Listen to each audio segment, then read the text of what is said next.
What's good, people? Here's how I made $2,380 by trading the NASDAQ during the London session, actually. First London trade in a while. Let's talk about how I did it. So, first things first, we want to remove all these lines off of our screen that are from previous day that we don't need. That's the first thing that we need to do.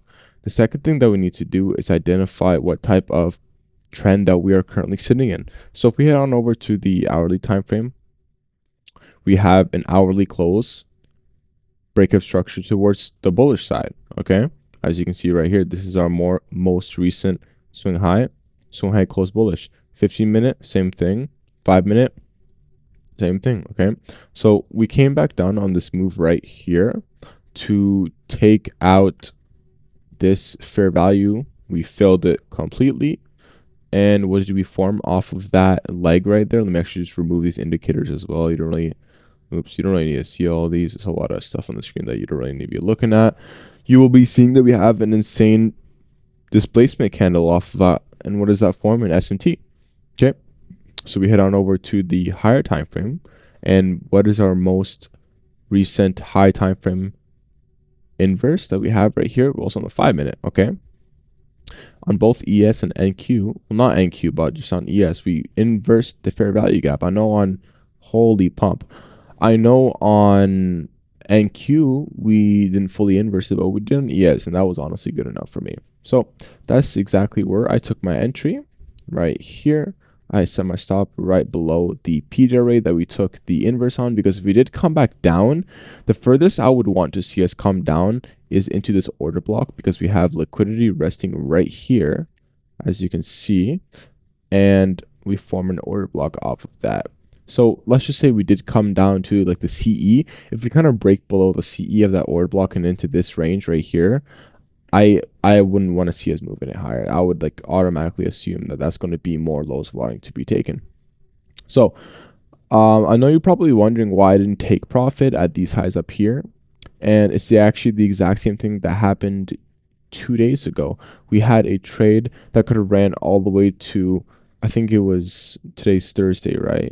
No, today, so I was on, okay, oh, right here, this is a perfect example. So on this trade right here during Tuesday, I actually took profit at this like 50% of this range. It was like a 1 to 2 hour trade, just like this.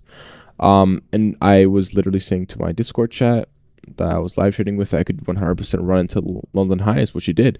But I prefer going for my low RR plays just so I can consistently make money on the day without having to worry about anything. And that's exactly what happened here.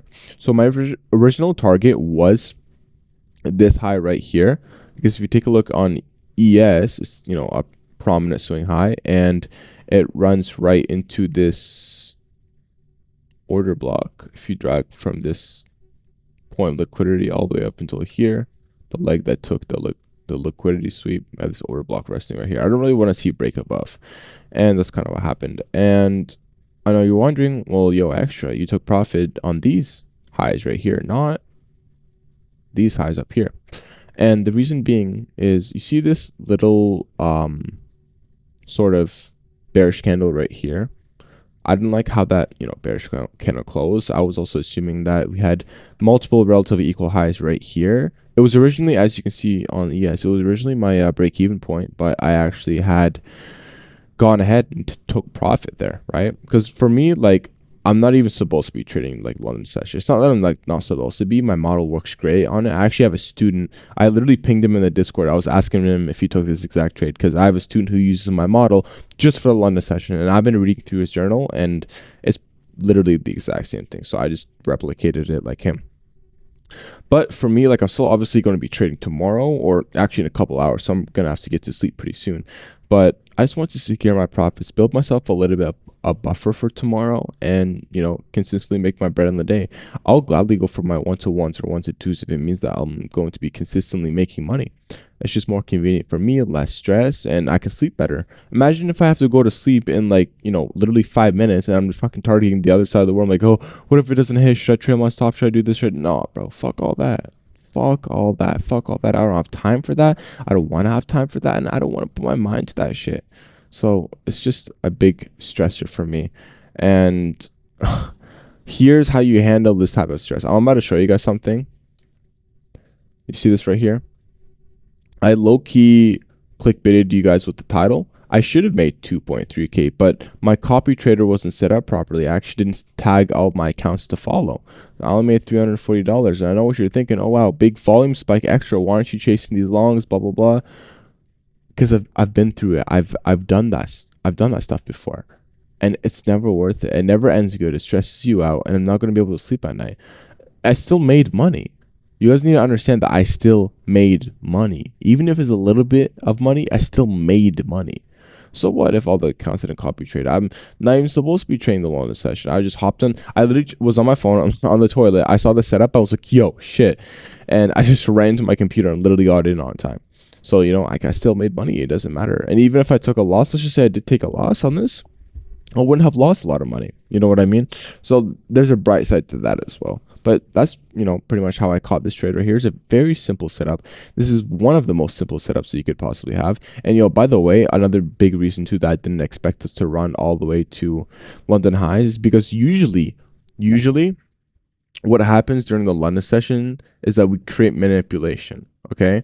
And I had assumed that our manipulation was going to be where we move a little bit lower down, since Asia and London set up nicely for New York when they are both kind of in a range like this. I didn't want to see like London like come all the way up here. That doesn't happen as often. What happens as often is that they line up. You know what I mean? Like they kind of play within a range like right here and like right here. And the day before that as well. This is like a bad example. This is like where I think there was some type of news event or something, because this dumped like 500 points. It's crazy. But usually I like them when the two sessions are super close to each other and just playing within a certain range. You know what I mean? Like take a look at London right here. We opened up, manipulated down, and then chopped up. That's kind of exactly what you want to see during these types of sessions, right? Same thing right here. Manipulated down, chopped up.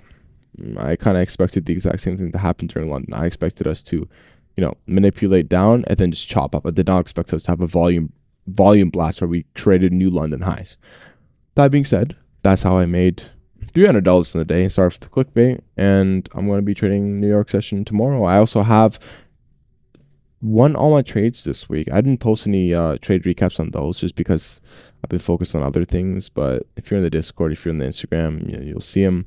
That being said, have a great day, and I wish you all the best.